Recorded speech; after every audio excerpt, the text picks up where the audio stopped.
Good morning, ladies and gentlemen. Welcome back to the course on sports training, load management, and recovery. This is week 6 of the course, and I will be talking to you via lecture 5 about recovery techniques. In lecture 4, we did cover some aspects of recovery. We talked about the physiological aspects of recovery, what is recovery, types of recovery, etc. We do need to understand a basic concept in sports training is that the time available for coaches and athletes is limited, and during this limited time period, if the coach has to give more time for recovery, it is going to be very difficult for him to develop the motor qualities required for the athlete's good performance. And that is why recovery techniques have come into play. Basically, what they are trying to do is shorten the recovery time and hasten the recovery so that you are getting the recovery what you need, but you are not taking so much time to get that recovery. So I'll be covering this topic under the following heads: introduction, active and passive recovery. We'll talk in detail about the recovery pyramid. We'll talk about some of the recovery aids which are part of the recovery pyramid. We will talk about the recovery fads and risks involved if you try and use the recovery fads. And we will conclude, as always, with a take-home message. The aim of recovery is to decrease the time taken to return the body to homeostasis, physiologically and psychologically. Most recovery strategies target the metabolic, mechanical, and the cognitive alterations that result from exercise. The common recovery strategies, they target muscle or body temperature, muscle soreness and inflammation, blood flow, and mental fatigue. Active recovery means staying physically active while recovering from high intensity exercise by using gentle, non-strenuous movements. For example, if you walk between the weightlifting sets, or if you do gentle cycling after a weights class, these are examples of active recovery. Passive recovery, in contrast, requires no movement at all. Get into Shavasana and simply let the body rest. That is passive recovery. There are some benefits to active recovery. Runners who used active recovery were able to run 3 times longer during the next run as compared to those who used passive recovery. Active recovery dissipated 68% of the lactate that had accumulated in the blood of swimmers. And because of improved blood and lymph flow, there was better tissue oxygenation.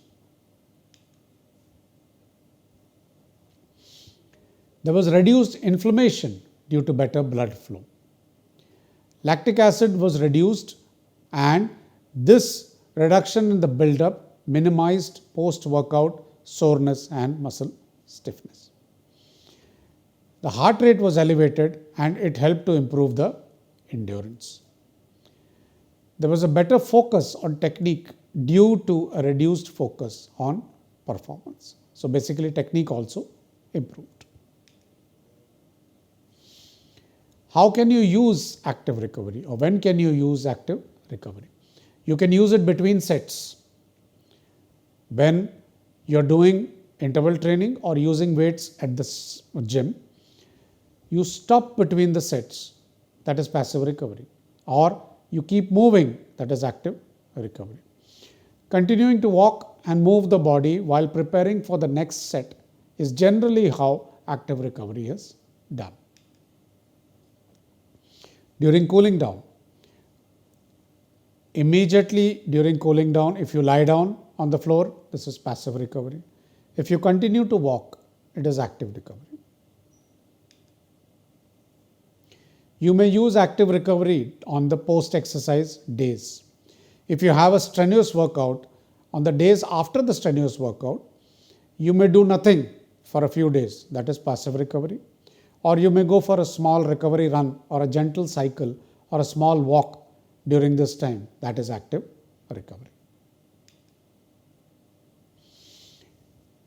The active recovery session should be lower impact and slower paced than normal training, and it should last between 20 to 40 minutes, and don't take your heart rate into the moderate or a high intensity zone. It should be just above the resting heart rate. How can you do active recovery? You may do active recovery by walking, gentle jogging, cycling, Pilates or yoga, swimming, foam rolling, or by gentle gym sessions with less than 50% of your normal weight. Let's talk about something called the recovery pyramid. It basically outlines the main recovery strategies which are currently being used in high performance sport. It is built on a foundation of sleep followed by nutrition and hydration. This foundation is built upon by incorporating other strategies such as hydrotherapy, compression, and massage. The top of the pyramid includes strategies built on minimal or no evidence and may be considered fads. Now, if we come to the recovery pyramid, the base of the pyramid is most important, and as you go higher, these strategies should be used less and less. At the base of the pyramid is sleep and downtime, which is supposed to be used the most. Once the athlete has slept well or is sleeping well, then start focusing on his nutrition and hydration. Because sleep and nutrition and hydration are very important, they can often go hand in hand. Once these recovery strategies are used and they are stable, you can start going for water immersion, cold, hot, or contrast. Once these are done, you can start thinking of compression, active recovery, or stretching. Once these are done and effective, you can think of massage, either self or done by a therapist. You can start looking at cryo, muscle stimulation, electrical muscle stimulation, and vibration, but be aware that these are the research for these is very limited. And if you have done all of these and you still want to push the athlete into recovery, you may start thinking of some recovery fads also. But be aware, the size of the modality on the pyramid tells you how much that modality is to be used. As you go higher, use that modality less and less. So, the base is the most important aspect to focus upon and can have the highest influence on recovery and performance. The middle section may also be effective, and these strategies should be incorporated only once the foundation of the base has been addressed.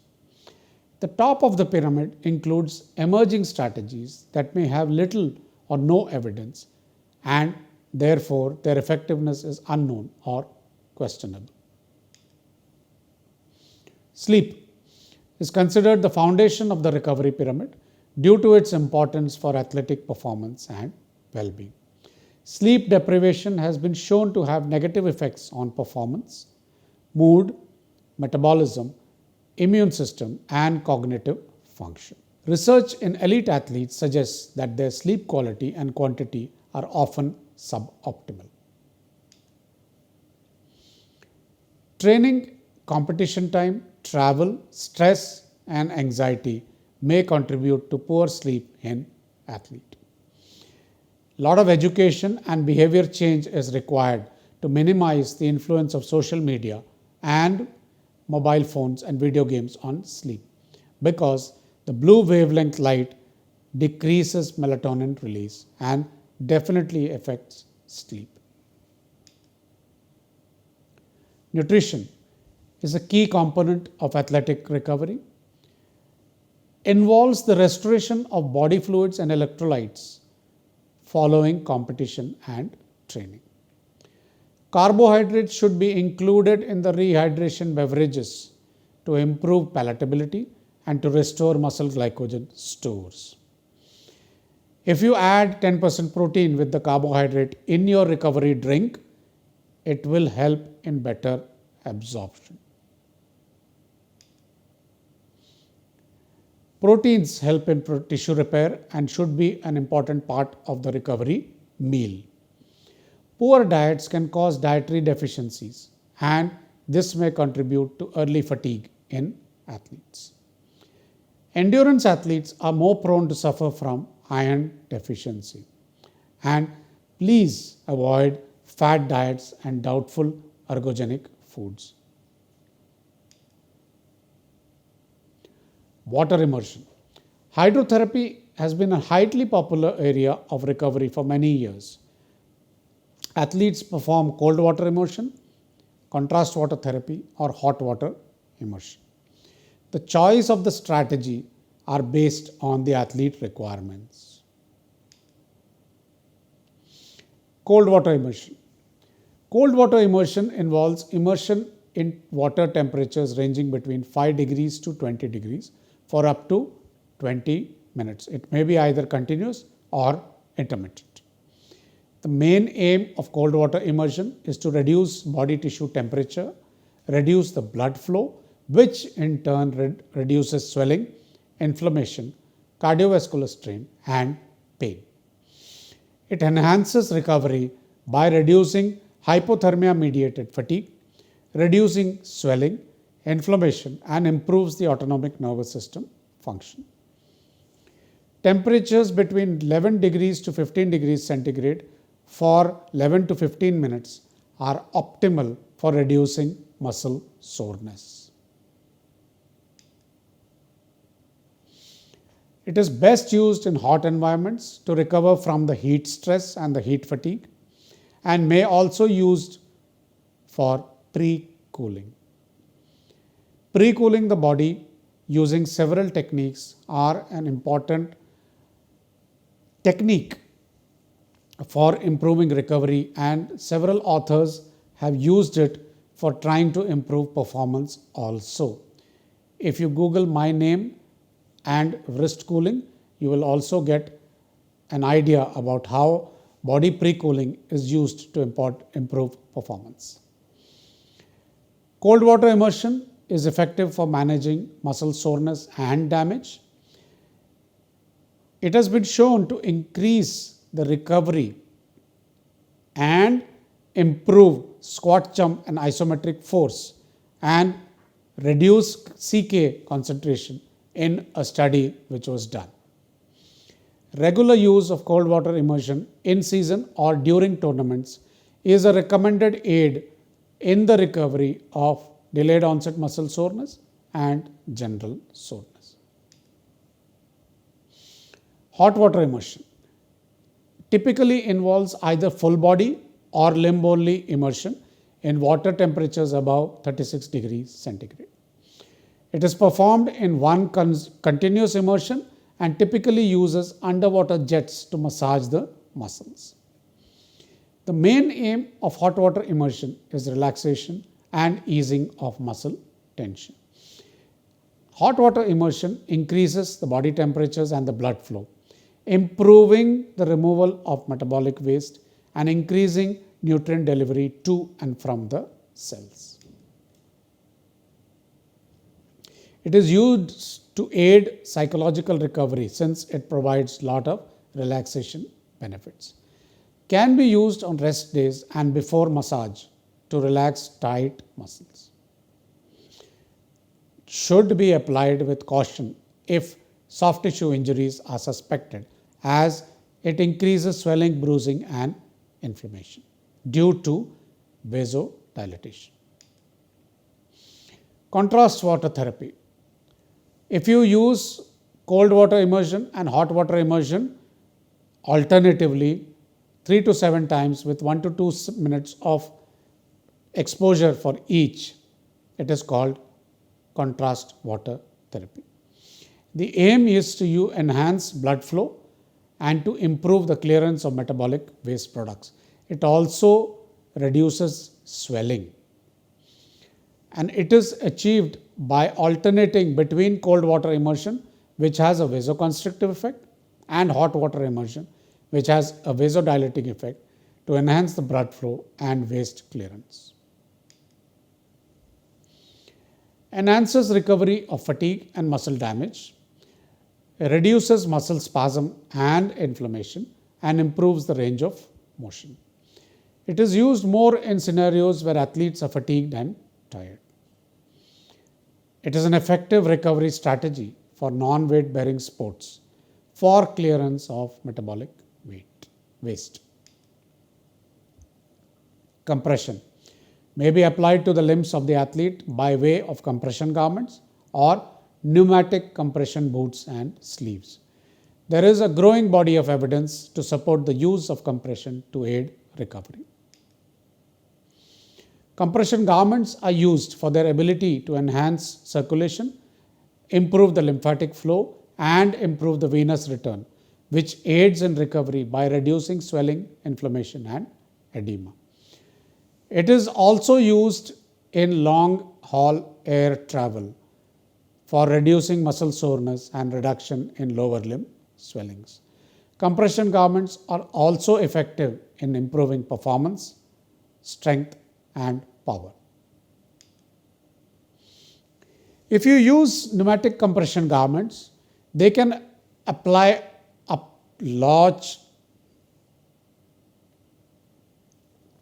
If you use pneumatic compression garments which are inflated to apply external compression, they can apply more force than simple compression garments. They improve circulation and venous return. They are effective for improving muscle fatigue, pain, and soreness. Stretching reduces muscle soreness and stiffness, relaxes the muscles, improves range of motion, and disperses the accumulated tissue edema. Static stretches should be performed for all the major muscle groups during the exercise and should be held for 15 to 30 seconds. Stretching should not cause discomfort or pain.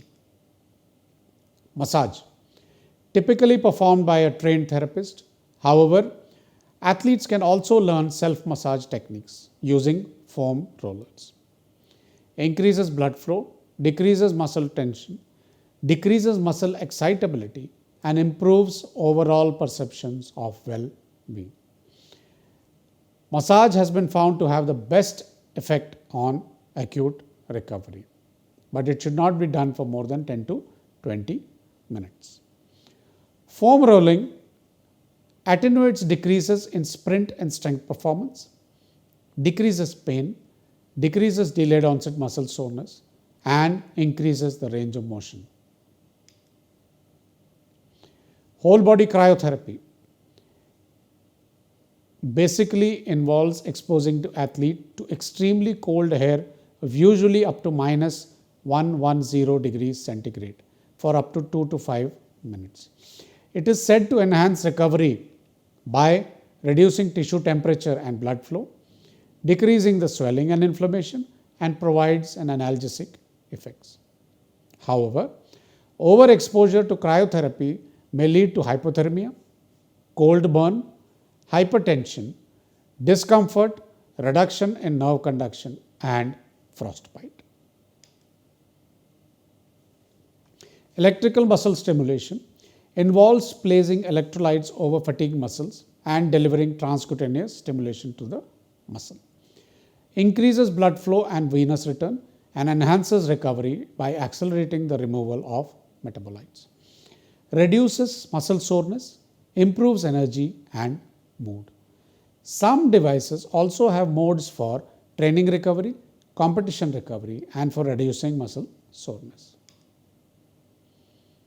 Percussion and vibration. These are devices which deliver vibration or percussion treatments to the muscle to promote circulation, decrease muscle stiffness and tension, and increase range of motion. They do show some promise for enhancing recovery, with most of the benefits being perceptual benefits. Mental recovery. Cognitive fatigue can impair physical, technical, tactical, and psychological components of sporting performance.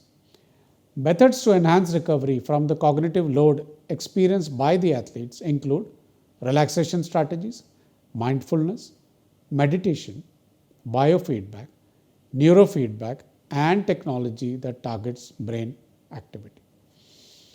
Reducing mental fatigue will become increasingly important as the athlete progresses in the training phase and the training cycle. Recovery fads. Most companies view recovery strategies as an opportunity to earn money. Majority of the new techniques which have come into this field have an absence of independent scientific research. If you are going to use any recovery strategies that involve new or emerging technologies, please ask detailed questions about the suggested mechanisms of action and the available research before using such recovery fads. Recovery is important in sports to enhance performance, reduce the risk of overtraining, and to restore homeostasis. The problem with recovery is it takes a lot of time, and coaches are always looking at recovery aids which can be used to speed up recovery and reduce the time needed for full long-term recovery. However, we must judiciously use these recovery sports. However, we must judiciously use these recovery aids in modern sports. We must use a mix and match formula based upon need, competition schedule, load, weather, athlete, motivation, mental status, training load, etc., etc. Please also cater for mental recovery, which is very, very important. And please, recovery fads to be avoided.